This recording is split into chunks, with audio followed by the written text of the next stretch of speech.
तुम लोग को बच्चों आज बताएंगे संख्या के प्रकार, संख्याओं का प्रकार बताएंगे। तो हम लोग प्राकृतिक संख्या कैसे, प्राकृतिक संख्या में क्या आता है, प्राकृतिक संख्या में कौन कौन अंक आता है, जानता है? नहीं जानता है। प्राकृतिक संख्या में कहां से शुरू होता है, कहां से शुरू होता है काश? प्राकृतिक संख्या में कहां से शुरू होता है? प्राकृतिक संख्या पढ़ाए ना, कहां से शुरू होता है? एक दूसरे होता है ना।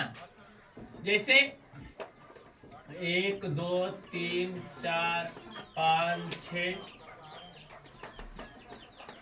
क्या अनंत तक है कि नहीं? अनंत तक, क्या अनंत तक होता है। अब देखना पूर्ण संख्या, पूर्ण संख्या किसे कहते हैं ये भी जानता है ना। प्राकृतिक संख्या मतलब ईश्वर के दिया हुआ है ना, उसे हम प्राकृतिक संख्या कहते हैं। लेकिन इसमें अंक जो प्रयोग होता है वह 1 2 3 4 5 6 आय अनंत तक, ठीक है। लेकिन पूर्ण संख्या क्या है? पूर्ण संख्या कहां से अंक शुरू होती है? पूर्ण संख्या 0 से शुरू होता है। क्या होता है? 0 से। पहले 0, तब 1 2 3 4 5, ये भी अनंत तक होता है। क्या मतलब इंडिफिनिट, अनंत तक होगा, है ना, मतलब अंत तक लिख लेगा। चलो अब पूर्णांक संख्या क्या होता है? पूर्णांक संख्या समझ में आता है? पूर्णांक संख्या, ये पूर्णांक संख्या कैसे लिखाता है? ये मान के चलिए ए वर्ड जो ये अंक जो कैसे लिखा गया, अंक लिखते हैं ना, ये जितना भी हम लोग लिखे क्या है? अंक है, अंक है ना। 1 2 3 4 5 अंक है कि नहीं? यहाँ पर हम लोग क्या लिखेंगे पूर्णांक संख्या में? पूर्णांक संख्या में क्या होता है कि माइनस में भी लिखाता है, प्लस में भी लिखाता है। जैसे मान के चलिए दिखाता हूं, जैसे एक है ना। अब देखो यहां से क्या करेंगे, यहां पर 0 मान के चलिए, 1 -1 -2 -3 -4 -5, इस तरह अनंत तक हो जाएगा।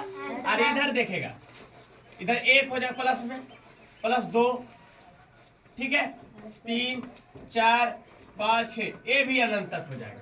समझ में आ रहा है कि माइनस में भी जाता है, प्लस में भी जाता है। समझ में आ रहा है ना? हाँ। सम संख्या, सम संख्या का मतलब जानता है क्या होता है? जोड़ा होता है तो 2 से विभाज्य होता है ना। तो सबसे पहले क्या जानेंगे? सम संख्या में 2 है ना, 2 4 6 8 10 12, ये भी अनंत तक। क्या समझ में आ रहा है? अब हम लोग देखें विषम संख्या। विषम संख्या मतलब क्या होता है? बिना जोड़ा और विभाज्य होता है, 2 से जिसके में विभाज्य ना हो, अपने आप में विभाज्य ना हो, उसको क्या कहेंगे? विषम संख्या। जैसे मैं बताओ, 3 5 7 9 होगा, 11